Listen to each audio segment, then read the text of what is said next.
Talking about the knee region, a very important topic of discussion is the popliteal fossa, which is a specialized anatomical location in the posterior aspect of the knee, in which there are different structures which pass through it, or which are actually the contents of this fossa.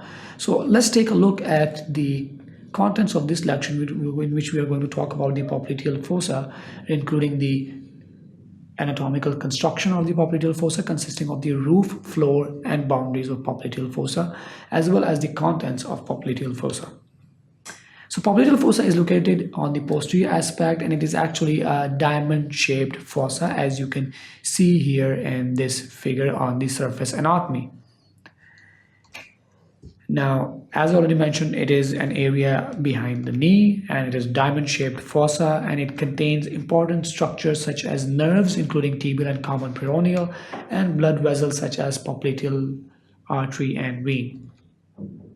So here we have a picture in which we can see different structures of the popliteal fossa. So first of all, here we have the, you can say, here we have the popliteal artery. Here, this is the popliteal vein. Here we can see the tibial nerve, and we can also look at this branch of the tibial nerve, which is given as the medial sural nerve. This here is the small saphenous vein, and here is the common peroneal nerve. So this is a little bit of a superficial view of the dissection. So to better understand, let's take a look at a more deeper view of this. So now it's a more deeper view of the dissection, and here we can see the structures which are being lodged, or the contents of the popliteal fossa, more clearly. So here we can see both the tibial and common peroneal. So if we can see here, we have the tibial nerve. This one is the tibial nerve here, and then we have, here we have the popliteal artery. Here we have the popliteal vein, and we can also see the branches, which are the genicular arteries given off by the popliteal artery, which actually acts as the blood supply of the knee joint. Similarly, we can also see the semimembranosus, semitendinosus, and the bicep femoris, which actually make the boundaries of this area. We can also see the two parts of the you can say the gastrocnemius, which makes the inferior boundaries of this muscle. So we can see a lot of structures here which actually are the contents, and we can also see the common fibular nerve, or the common peroneal nerve, which is here. It is also one of the content of the popliteal space. So that is the major structures, the blood vessels and the important nerves which are located in this space. Now, talking specifically about the nerves, so here we are taking a look at specifically at the nerves. So here we have the semimembranosus and the semitendinosus, and then here we have the nerves which are passing through it. So here we have the common fibular nerve here, then we have the sural communicating branch, and here we have the big tibial nerve which is passing through here.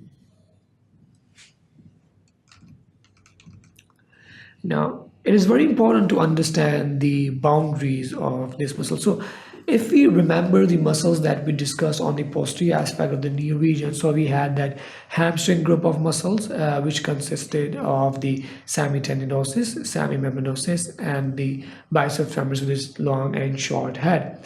We also discussed that semitendinosus and semimembranosus are located on the medial aspect of the knee region, and the bicep femoris is located on the lateral aspect of the knee region, and that is why the semitendinosus and semimembranosus makes up for the superior lateral boundary of the popliteal fossa, and the bicep femoris makes up the superior lateral boundary of the popliteal fossa. Similarly, if we look inferiorly, we have the gastrocnemius with its two heads, the medial head and the lateral head. So medial head of the gastrocnemius makes the inferomedial boundary of the popliteal fossa, and the lateral head of the gastrocnemius muscle makes the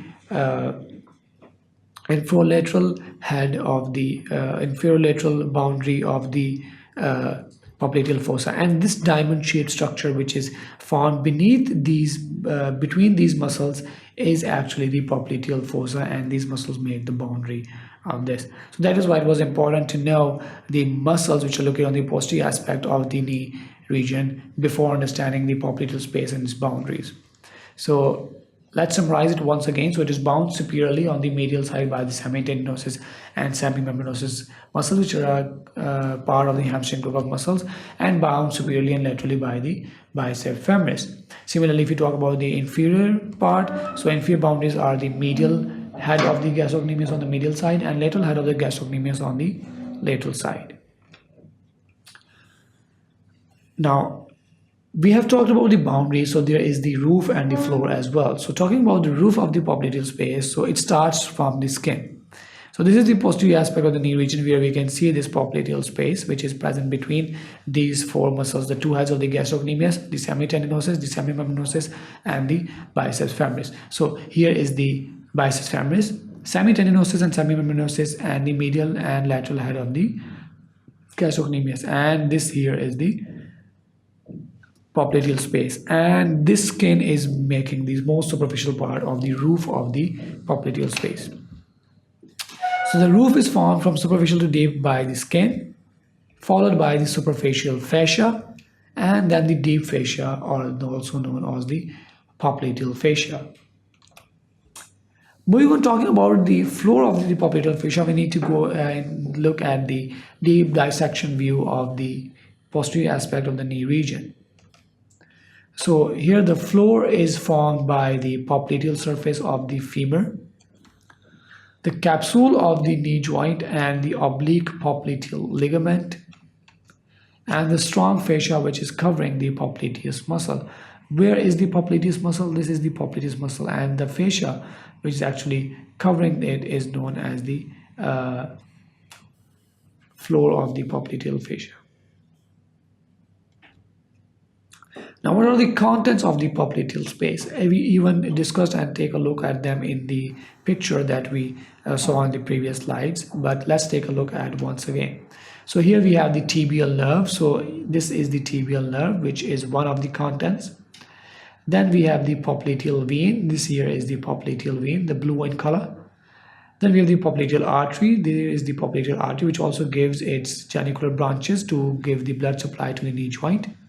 Then we have the small saphenous vein which terminates here, and this is actually not clearly visible in this view.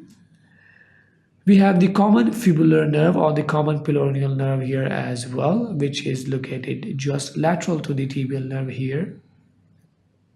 And then we have the popliteal lymph nodes as well. So that was all about the posterior aspect of the knee region, talking about the popliteal fossa, in which we talked about its contents such as tibial nerve, peroneal nerve, popliteal artery, popliteal vein, and the popliteal lymph nodes. And we also talked about its roof and its floor. We also talked about its boundaries, which is made by the semitendinosus and semimembranosus on the medial side and on the superior aspect, and we have the biceps femoris on the superior and the lateral aspect, and we have the medial and lateral heads of the gastrocnemius on the medial and lateral and in the inferior aspect, making the boundaries of the dimension popliteal fossa. And it is important because it lodges very important nerves and blood vessels of the region. So that's all about this part of the lecture. I hope you learned something new out of it. So also watch the other lectures in this series to get a better understanding of the knee region anatomy, and also visit sqadia.com for more lectures on other topics. And this is Mohammad Osama ending this lecture. Thank you very much for your time. Keep on watching sqadia.com.